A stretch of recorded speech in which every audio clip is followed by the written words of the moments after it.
這輛法拉利 FXXK 很有可能會成為整個2025年度的最佳樂高科技組套裝。作為小比例超跑，樂高設計師通過高超的外觀角度創建技巧，可以說是把這種小比例超跑的外觀還原度提升到了一個前所未有的高度。在功能方面，行駛與 V12 發動機聯動、旋鈕轉向、蝴蝶門開合、前後蓋開合等等這些標配的功能，也是為這款作品的可玩性打下了一個基礎。但豐富的套內 MOC 作品更是讓可玩性再上一個台階。關鍵是這款套裝還擁有非常出色的性價比，所以通過本期視頻，我們就來詳細的看一下這款套裝。先看包裝，彩盒峰會是一個賽道場景，除了右上角的法拉利標誌，右下角還可以看到傳奇集結的 logo。那彩盒背面除了側後方視角圖以外，還可以看到原型車關鍵數據以及一張遊戲劇照。打開彩盒，897片零件一共被分成了6個大步驟分包，平均每個大步驟只有150片零件。新零件方面，包括一枚編號為7427的135度轉角科技面板，同時也是一枚印刷件。另外还有一枚編號為6618的3/9輪眉零件，在同期的42213福特烈馬上也有出現。還有稍早一點的7107 2/5科技面板、66114通十字軸連接件等新零件，在這輛法拉利上也是再次得到了應用。拼搭手冊1本，雖然厚度並不算厚，但對於這個比例的小跑車來說，絕對是越級的存在了。總部數一共是318部，步均2.8片零件，屬於非常細緻的分布設計。雖然是強如法拉利這樣的超級 IP， 手冊也是一張開篇彩圖都沒有放，只是在篇末做了2頁彩圖。有一頁仍然還是照搬的彩盒背面，另外貼紙有像這樣的一張，對於這個級別的小車來說，貼紙量算是比較大的了。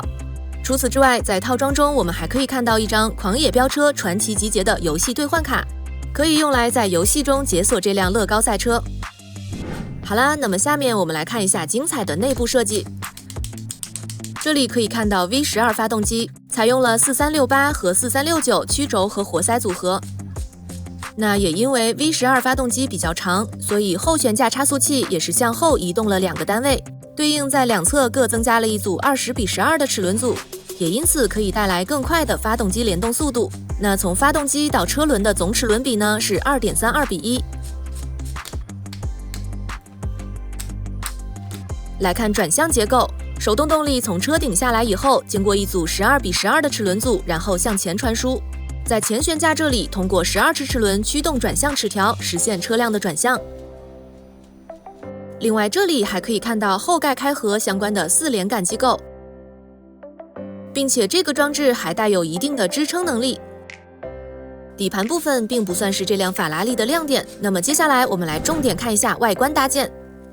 車頭前沿的向下傾斜角度，這裡採用的是單點固定外加零件抵持的方式。也就是使用零件對單點固定的外觀模塊的可活動角度進行適當的約束，從而實現角度創建。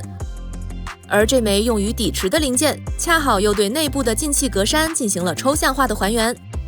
可以說確實是非常的精彩。而車頭下擾流板向兩側的弧度同樣也是單點固定，但是在中間使用了一根十字軟軸，將左右擾流板模塊向中間牽住，所以也是一個非常靈活的搭建方式。雖然是小比例跑車，但車頂也是同時具有向前和向兩側的弧度，其中向前的弧度使用了4450 7號十字軸連接件，而向兩側呢，則是利用到了科技面板的自身弧度。兩側輪眉使用了5427 3/9弧面科技面板。非常值得一提的是，在樂高迄今5輛1:8超旗艦跑車上都從來沒有使用過的輪眉傾斜的搭建方式，在這輛小比例法拉利上呢，卻是得到了實現。並且還做到了多點固定，甚至其中一個固定點的延長段，稍後呢又會恰好用於蝴蝶門開合的旋轉鉸接點。再看車門後方進風通道的角度創建，這裡同樣是單點固定，然後在前面這裡通過一枚凸力對整個模塊的角度進行約束。車尾部分，包括兩側及兩端轉角部分的弧度，都是直接使用弧面科技面板。而中間的霧燈則是使用弧面磚外加貼紙的方式進行還原。整個後蓋是一個獨立的大模塊，其中靠前位置的向上弧度以及後沿位置的向上弧度，這2個非常細微的角度呢，設計師在這裡都是使用到了4450 7號十字軸連接件。而兩側輪眉上方，設計師甚至還將一塊5427弧面科技面板向下傾斜，搭建出了輪眉後部的風道。在兩側位置也各有一塊科技面板，同樣也是採用單點固定外加零件約束的方式，對這裡的細微角度進行了創建。車門也有精彩的角度創建，設計師在這裡使用了一個69819以及一枚4號帶角度十字軸連接件，搭建出了車門上沿微微上揚的傾斜角度。值得注意的是，車門下方風道的角度和上沿基本一致，而下方這裡的角度呢，是通過坡面磚進行的搭建。蝴蝶門的旋轉鉸接點，設計師首先是使用了一枚15100，創造了在2個維度上的可旋轉角度。緊接着在內部呢，通過一根拉桿來對運動軌跡進行約束。而在關上車門以後，我們會發現車門上沿的角度以及車門下方風道的角度，恰到好處的可以完美過渡到車身部分。而這兩個連貫的斜度呢，卻是分別屬於車門、後蓋以及車身兩側共3個模塊。也就是說，3個模塊分別都在非常緊湊的空間內，使用不同的搭建方法，創建出了一樣的斜度。而從前輪眉開始，一直延伸到後輪眉位置的整體斜度呢，也是非常的連貫。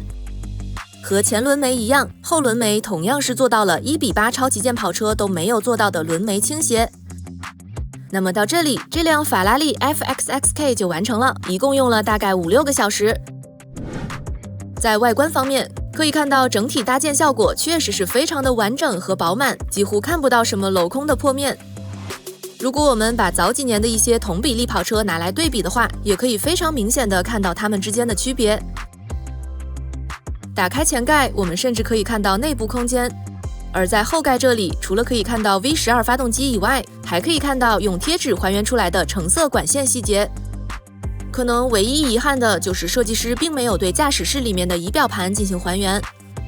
在具體的搭建方式上，就像我們在評測過程中看到的，雖然是小比例跑車，但設計師在搭建手法上卻是非常的靈活，尤其是比較多的使用到了單點固定外加零件約束的這種非常巧妙的搭建方式。雖然相對於多點固定這種方式算不上牢固，但對於這種小比例跑車來說，不但是完全夠用，而且往往也是在這種緊湊空間內實現細微角度創建的最優解。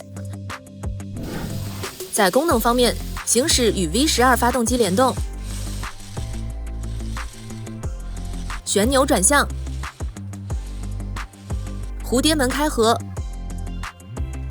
前後蓋開合。後蓋打開以後呢，裡面還有一個支撐桿。那這些功能測試下來呢，都沒有什麼問題。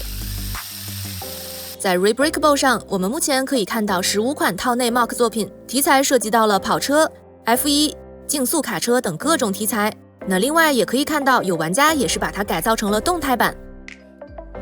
同時考慮到這款套裝上市並沒有太久，所以在綜合可玩性方面，這款42212在同級別裡應該也是絕對拉滿的水平。好啦，那麼在馬上將要到來的1月1號，樂高還會上市一大堆的科技組新品，其中包括42222布加迪奇龍、42223福特 GT40， 還有42224保时捷911 GT3 等好幾款高人氣套裝。那麼大家最想看哪一輛呢？可以在評論區留下自己的投票哦。咱們下期見，拜拜。